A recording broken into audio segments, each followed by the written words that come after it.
کراچی میں کشمیر روڈ اور شہید ملت روڈ کے سنگم پر جیل چرنگی فلائی اوور کے قریب واقع سپر اسٹور میں آتش زدگی سے عملے کی مبینہ غفلت سامنے آئی ہے۔ عینی شاہدین کے مطابق سپر اسٹور میں جو ہی آگ لگی تو سپر اسٹور کے عملے کی جانب سے اپنی مددات کے تحت آگ بجھانے کی کوشش نہیں کی گئی۔ عینی شاہدین کے مطابق آگ لگتے ہی ادارے کا عملہ آگ بجھانے کی کوشش کرنے کے بجائے اسٹور سے باہر آ کر کھڑا ہو گیا۔ فائر بریگیڈ حکام کے مطابق آگ بجھانے والے دستیاب آلات کی مدد سے ابتدائی طور پر آگ پر فوری قابو پایا جا سکتا تھا، مگر مبینہ طور پر عملے نے احساس ذمہ داری کا مظاہرہ نہیں کیا۔ اسٹور کے عملے کی جانب سے فائر بریگیڈ کو کال کر کے رسمی ذمہ داری پوری کی گئی۔ جب تک فائر ٹینڈر پہنچا آگ کافی حد تک پھیل چکی تھی۔ حکام کے مطابق آگ مکمل طور پر بجھنے کے بعد اس سلسلے میں تحقیقات کی جائیں گی۔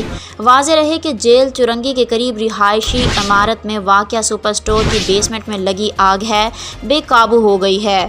عمارت میں موجود ایک مریض کو نکال لیا گیا ہے۔ فائر بریگیڈ حکام کا کہنا ہے کہ 15 فائر ٹینڈر عمارت کے بیسمنٹ میں لگی آگ بجھانے کی کوشش کر رہے ہیں، جبکہ شہر بھر سے فائر ٹینڈر بھی طلب کر لیے گئے ہیں۔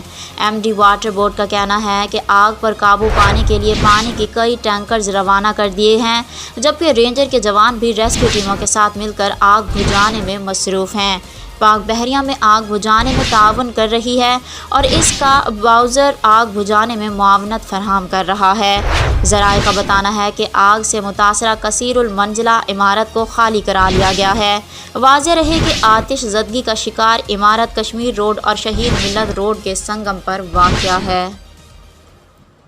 پورے ہمارے عملے نے تمام جو یہاں پہ اہلکار تھے انہوں نے بلڈنگ کا معائنہ کیا، اوپر تک گئے ہیں، جو لوگ موجود تھے ان کو ایویکویٹ کر لیا گیا ہے اور اس وقت کوئی ہمیں بندہ اوپر بلڈنگ کے اندر ظاہری طور پر نظر نہیں آیا۔ جو علاقہ مکین ہے وہ بھی کوآپریٹ کر رہے ہیں، وہ گائیڈ کر رہے ہیں ہمارے ساتھ، لیکن ابھی فی الحال ہمیں کوئی جانی نقصان کی یا کوئی انجری کی یا کسی تکلیف کی اطلاع نہیں ملی ہے۔